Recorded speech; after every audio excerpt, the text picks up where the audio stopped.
तो क्या हाल है दोस्तों। तो दोस्तों अभी अभी खबर आ रही है कि US is concern over Pakistan, क्योंकि पाकिस्तान लगातार अपना डिफेंस बजट बढ़ाता चला जा रहा है। तो 2026 के फिजिकल ईयर में पाकिस्तान ने अपना मिलिट्री बजट पिछले साल के हिसाब से 17% बढ़ा दिया है। Now Pakistan is spending around 3 trillion Pakistani rupees. ये यूएसडी में लगभग 10.8 बिलियन डॉलर्स होते हैं and it's a massive number.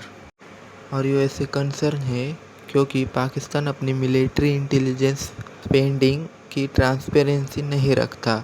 जैसे हमारे प्यारे भारत में हर एक चीज़ को लेकर ट्रांसपेरेंसी होती है, कौन सा पैसा कहाँ पे खर्च किया जा रहा है, पूरी कंप्लीट ट्रांसपेरेंसी होती है।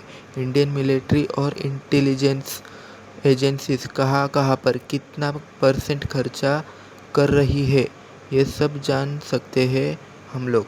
वैसे पाकिस्तान गवर्नमेंट अपने लोगों को ये एक्सेस नहीं देती कि उनके टैक्स का पैसा कहाँ पर खर्च हो रहा है, इसकी कोई ट्रांसपेरेंसी नहीं है।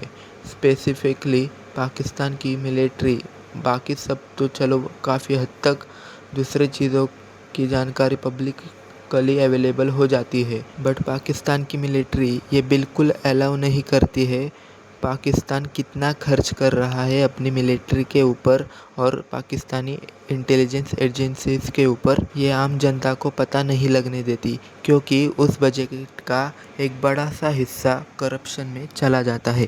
यूएस गवर्नमेंट ने ये भी कहा है कि पाकिस्तान के जो डेब्ट है और जो फाइनेंशियल लायबिलिटीज़ है उसके बारे में भी इंफॉर्मेशन पब्लिकली अवेलेबल करनी चाहिए।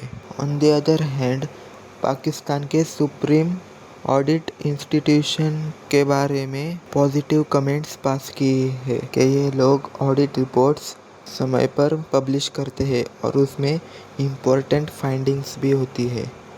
अब आप लोग सोचोगे कि ये सुप्रीम ऑडिट इंस्टीट्यूशन क्या होता है। तो ऑडिट इंस्टीट्यूशन ये गवर्नमेंट इंस्टीट्यूशन होता है जिसका काम होता है गवर्नमेंट जितने भी बजट वगैरह जो एलोकेट करे उस बजट का सही तरीके से और सही जगह पे इस्तेमाल हो रहा है या नहीं, उसका पूरा इंस्पेक्शन करे और उस बजट के अमाउंट के सारे एक्सपेंसेस रिपोर्ट में दर्ज करके पब्लिकली अवेलेबल करवाए। लेकिन पाकिस्तान की ये ऑडिट इंस्टीट्यूशंस भी मिलिट्री एक्सपेंसेस की ऑडिट रिपोर्ट सबमिट नहीं कर सकते, क्योंकि पाकिस्तान की मिलिट्री ये अलाउ नहीं करती। पाकिस्तान मिलिट्री का इन्फ्लुएंस पाकिस्तान पॉलिटिक्स में बहुत ही डीप है। लेकिन इससे सवाल ये आता है कि यूएस से पाकिस्तान को लेकर इतना चिंतित क्यों है। अब यूएसए इतना अच्छा तो नहीं है पाकिस्तान के लोगों के भलाई के बारे में सोचने लगे। तो मेरी ये एजम्पशन है कि हो सकता है कि यूएसए का पैसा भी इन्वॉल्व हो इन सब में। देखा गया है यूएसए काफ़ी बार पाकिस्तान के साथ डिफेंस कोऑपरेशन करता रहता है और काउंटर टेररिज्म के मिशन में भी इन्वॉल्व रहता है पाकिस्तान के साथ। तो ये एक रीज़न हो सकता है कि यूएसए जेन्युइनली चाहता है कि पाकिस्तान के डिफेंस सिस्टम में अकाउंटेबिलिटी हो। और इसके एक और बात पे गौर की जा सकती है कि इंडिया के लिए इसमें कुछ बेनिफिशियल हो सकता है क्या।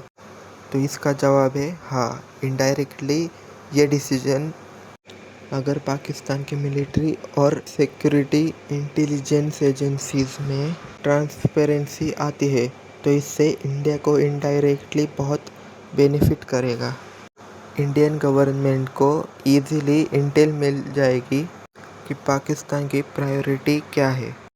जैसे अगर वो एयर डिफेंस सिस्टम्स में ज़्यादा पैसा खर्च कर रहे हो या एयरक्राफ्ट में या फिर हो सकता है टैंक्स में, तो गवर्नमेंट को इजीली पता चल जाएगा और उसके काउंटर में हम लोग अपनी स्ट्रेटजीज बना सकते हैं लॉन्ग टर्म के हिसाब से। और इससे चाइना को भी झटका लग सकता है। जी हाँ, क्योंकि 2021 से लेकर 2025 तक लगभग 5 सालों में पाकिस्तान ने चाइना से लगभग 80% डिफेंस इक्विपमेंट इंपोर्ट किए हैं।